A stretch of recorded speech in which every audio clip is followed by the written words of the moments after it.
जय हिंद दोस्तों। तो बात करते हैं आज हम आर्थिक क्रिया के बारे में। आर्थिक क्रिया के अंतर्गत प्राथमिक क्रिया, द्वितीयक क्रिया, तृतीयक, चतुर्थक। तो पहले बात करते हैं प्राथमिक क्रिया।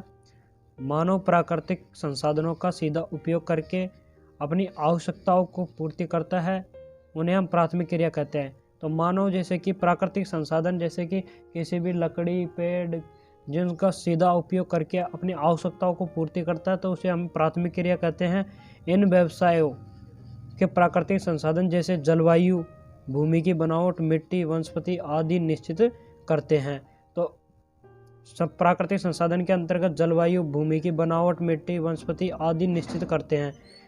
इनमें से भोजन व उद्योग के लिए कच्चा माल प्राप्त होता है। इनसे जो प्रकृति का सीधा उपयोग करते हैं, तो हमें इसे भोजन, उद्योगों के लिए कच्चा माल भी प्राथमिक से ही, पहले प्राथमिक होता है, उसके बाद में उद्योगों में जब जाता है तो उसे द्वितीय क्रिया कहते हैं। तो इसमें कच्चा माल का प्रयोग करते हैं उद्योगों के लिए।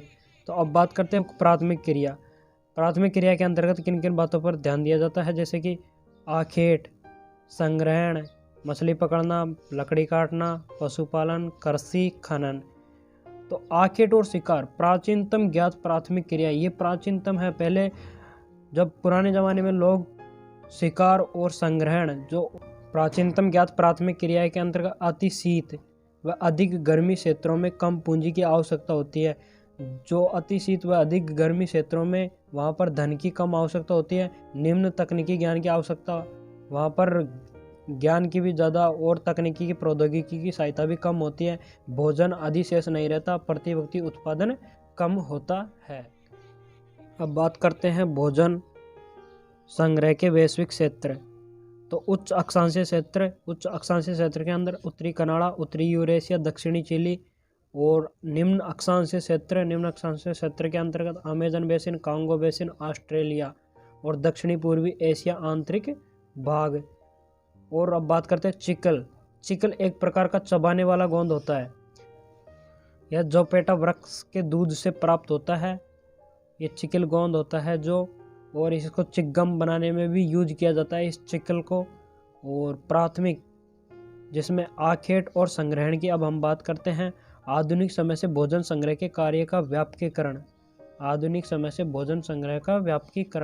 कीमती पौधे की पत्तियां, छाल, औषधियां पौधे को बाजार में बेचने के उद्देश्य से भी संग्रह करते थे।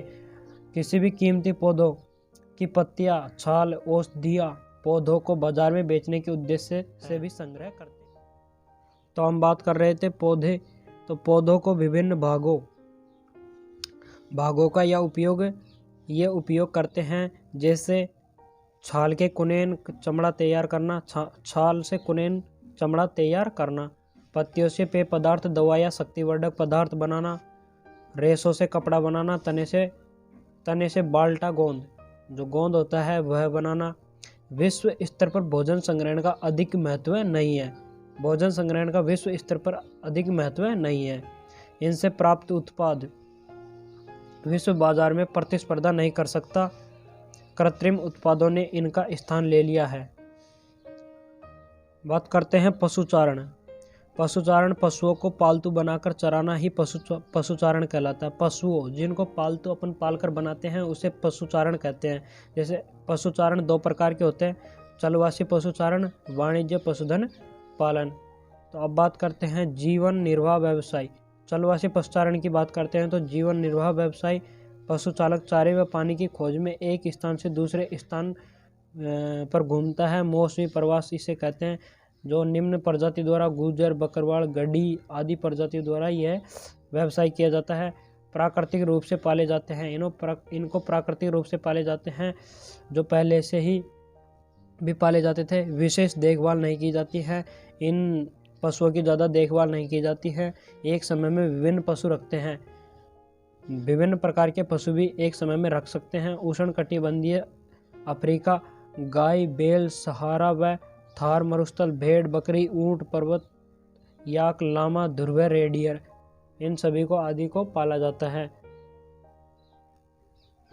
संसार में चलवासी पशुचारकों की संख्या घटने के कारण, जो ये चलवासी पशुचारण है, इनको घटने के दो निम्न प्रकार से कारण है, जैसे कि राजनीतिक सीमाओं का निर्धारण होना। जो राजनीतिक सीमा है उनका निर्धारण होना, चारागाहों को नई बस्तियों में बदलना, ज़मीन घट रही है और चारागाहों की बस्तियाँ चारागाह हैं उनको बस्तियों में बदला जा रहा है। अब बात करते हैं पशुधन पालन। पशुधन पालन व्यापार पर आधारित व्यवस्थित पूंजी, जो व्यापार होता है उस पर आधारित पूंजी प्रधान होता है। एक निश्चित स्थान पर विशाल क्षेत्र फार्म में किया जाता है। एक निश्चित स्थान पर विशाल क्षेत्र में इनको पाला जाता है और पशुधन जो हम बेचने के लिए करते हैं, जो चारे की व्यवस्था उसी स्थान पर होती है और चारे की व्यवस्था भी जहाँ पर पशु रहते हैं वहीं पर करनी पड़ती हैं और पशुओं के वैज्ञानिक तरीके से पाला जाता है। पशुओं को वैज्ञानिक जो आधुनिक तरीका है उस तरीके से पाला जाता है और विशेष देखभाल भी की जाती है। इसमें उसी विशेष पशु को पाला जाता है जिसके लिए वह क्षेत्र अधिक अनुकूल है। वहाँ जिस क्षेत्र के लिए अनुकूल जगह है उसी क्षेत्र में उसको पाला जाता है। और इसमें प्रमुख पशु गाय, बैल, भेड़, बकरी, घोड़ा, इनसे प्राप्त मांस, खाल, ऊन के वैज्ञानिक ढंग से संशोधित कर डिब्बा बंद करके बाजार में बेचा जाता है। दोस्तों अब बात करते हैं आदिमकालीन निर्वाह कृषि, जो पहले जनजातियाँ करती थी आदिमकालीन ज़माने में। तो सबसे प्राचीन कृषि इसे कहा जाता है, जो पुराने ज़माने में करते थे और जंगलों को जलाकर जिस कृषि करते थे उसे आदिमकालीन निर्वाह कृषि कहते हैं। इसे स्थानांतरित कृषि भी कहा जाता था, कर्तन व दहन कृषि भी कहा जाता था। कर्तन व दहन जैसे आग लगाकर कृषि करना, इसे कर्तन व दहन भी कहा जाता है। खेत अस्थायी होते थे, जब उपजाऊ खत्म हो जाता था तो दूसरी जगह जाकर खेती करते थे, इसलिए इसे अस्थायी भी कहते हैं। खेत का आकार छोटा होता था। पुराने औजार लकड़ी, कुदाली, फावड़े आदि होते थे। उष्ण कटिबंधीय क्षेत्र दक्षिणी व मध्य अमेरिका, दक्षिणी व पूर्वी एशिया, इन क्षेत्रों में की जाती थी। इसे झूम चक्कर, आग लगाकर खेत तैयार करना, इसे झूम चक्कर भी कहा जाता है। आग लगाकर खेत तैयार करते थे। इसकी समस्या 3 से 5 वर्षों में भूमि की उपजाऊपन समाप्त हो जाता था और होने पर नया खेत तैयार करना पड़ता था। विभिन्न नाम हैं इसके। भारत के उत्तर पूर्व राज्य में झूमिंग, मध्य अमेरिका में मैक्सिको मिल्पा और मलेशिया, इंडोनेशिया में इसे लादांग कहा जाता था।